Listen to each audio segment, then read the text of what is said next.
hit the like button, whatever it is, because we got everything y'all need, man. Listen, and what you ain't looking for, you gonna be looking for it then.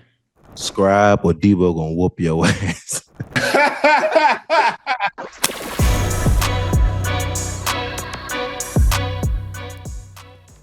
Jim Harbaugh said on Sunday night, that he wouldn't comment on whether Lamar could have came back into the game or not. So they gave him another chance, I guess, on Monday. Harbaugh said there's no way he was going back in the game. The injury precluded it. It was no way he could go back in the game. I know Lamar. I can assure you he would have been, I can assure you if he would not have been able to go back in the game under any circumstances. What do you think? You think he would have went back in? I think he would have went back in if they was close. I think he would have went back in if they was close, for sure. I mean, the game, it means too much. I don't know. We'll see. It depends if he play next week. If he play next week, he could have went back in the game. If he don't play next week, then he couldn't have went back into the game. Because it's not one of those things where it's like, okay, I could go back into the game, I can make it through, or I couldn't go back into the game and then I'm down that next week too, then yeah, that's a really couldn't get back into the game circumstance. Yeah. Where they didn't want to, take a chance of making it worse. Because the way Lamar plays the game, hamstring is not something he can go into a game with, because he runs the ball a lot. He uses his legs to, make people miss and do fast. And when you hit a gear on a partially healed up hamstring, that thing is go pop even worse than it did the first time, dude.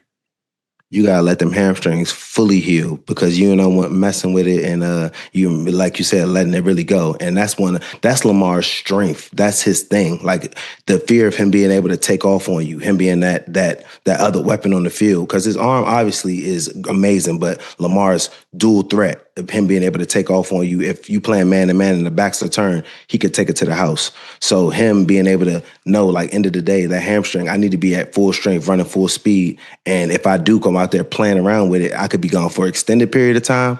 It's nothing to play with. Yeah, for sure. Harbaugh also took off on the Ravens' offensive approach and play calling. On Lamar's interception, he said it wasn't a good call. It wasn't a play where we put our guys in the right position in that situation. I'm not happy with it at all. None of us are. They ran a double backer blitz inside where they were right in Lamar's face. We had downfield routes with no check downs. That kills your drive. You're moving the ball right down the field. So no, I don't like the play call at all.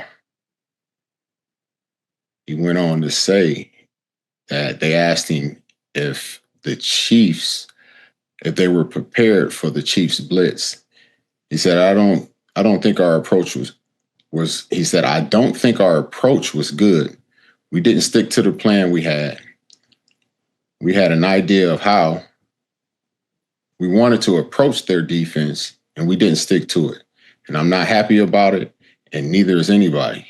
None of our coaches are happy about it, especially I'm talking about the coaches right now that's with us. It was not a good job. What is your reaction to Harbaugh's statements right here? What are you reading? Is this what I'm trying to figure out? Is he taking blame for it? Is he calling the plays, or is he blaming the offensive coordinator? That's what I want to ask. That's my question to you. The question is, there ain't no question. He said that the offensive approach and play calling, that means he's talking about the offensive coordinator. The guy that is calling the offense, that is putting the plays in Lamar's ear, telling them what to do, giving them, you trying to get some type of groove going. He's talking about him. So what he's saying is he's throwing him under the bus. He's saying, listen, look, my offensive coordinator is not putting us in the position, in the team in position to win. Those dudes were not prepared, ill prepared. What do you, is that what he's saying, or am I tripping? No, you're not tripping. What's the Ravens record? It's 1-3, right? I think so, yes. Right now, you're on a 1-3 Ravens team who is supposed to be in the top, 3-4 teams in the league, this powerhouse. Mm-hmm. And now you are 1-3, quarter of the way through the season.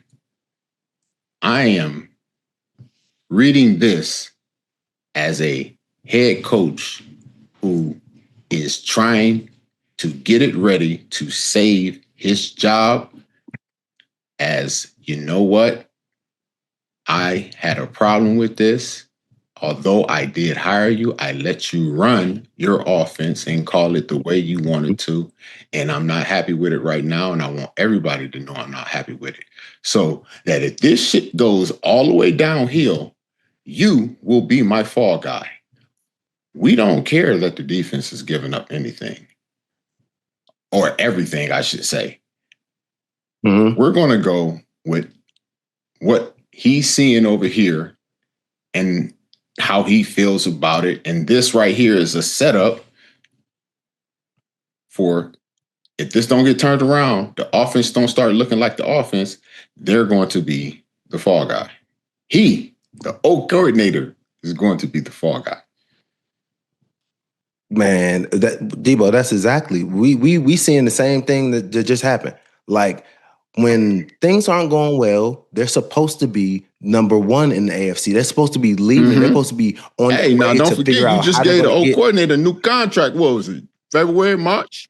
But this is the part of that I'm saying too. How, when Lamar Jackson's numbers aren't that bad? You know what I'm saying? This game wasn't that good. This game was the worst game that they had on the offensive side of the ball. Defense has been the main reason why they haven't been successful. I'm trying to figure out, why would you come throw out your offensive coordinator like this when your defense has been playing like trash, league bad? They've been historically bad. Historically bad. You know what I'm saying? And then you're going to come out at the offensive coordinator. You're definitely, honestly, when he did make a couple of bad calls, you letting people know, put eyes on him, like making sure like this is not the way, like, no, you did not put our players in position to win. That's definitely making a scapegoat. But I'm like, he's just setting up another scapegoat because you already got one if you want to really throw it to their defensive side. Like, that's... No, that's a little harder. Terrible. I think that's a little harder for him.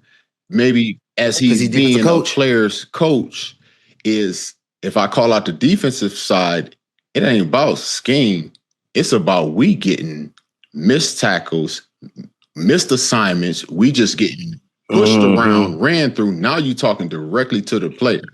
To your, not your individual players. No. Okay. Maybe for him, I got you. It's easier for him to get rid of an OC rather than lose the whole defense. Because the defense, like I said, like when what's my man Hamilton was saying, you can't put it on the coach, the defensive coach, because we're in the position. We just not making the plays. We're not just communicating right.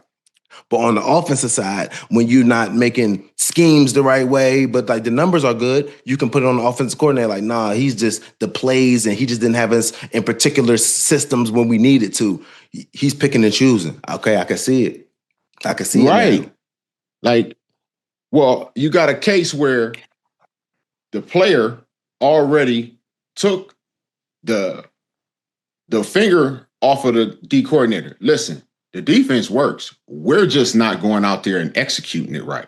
We're not being where we're supposed to be. That's on us. Ain't nobody on offense said the play calling is great. You know, it's nothing wrong with it. We just got to execute. Nah. So it's enough, you know, here and there that, you know what? This ain't going good. Offense ain't living up to what we think they should live up to because of the play calling, not because of the people we got. When he's doing good, he's doing good. You know, like you said, the play calling at the end of the very first game, you know, with Buffalo, it did not equate to what they were doing beginning. And like you said, playing to not lose, not playing to win, not playing to stomp their lights out, put up 50 on them if you can. You know, he started playing conservative. doing things that he didn't Yep. do to get to where he was at. And it, of course, you got Josh Allen, like I said, but it allowed them the opportunity to come back and win that game. No, for sure. You right now. I mean, defense, like you said, if we know we got on O, let's go. Let's go. Let's just be historically great when we do have Lamar, when we do have Derrick Henry. You should be able to scheme that up to make our offense top tier. And if we're not, I'm going to blame that on you. Defense right now, it's not the play calling. Our individual players need to perform better. And they know that. They've said that. It's not the coaches, not the scheme, it's the players. But I see exactly what he's talking about right there, with how Harbaugh is trying to, put that on them. But at the same time, like you said, we've seen where they need to play not to lose and to win, and be able to try to stump people out instead of like slowing it down, changing it up, getting vanilla. No, run the scoreboard up. You know what I'm saying, when you can. And there's been situations where they haven't. They start playing a little different. They don't know how to control the lead, or not even control it, extend the lead, keep a lead, be able to expand leads. Yeah, definitely.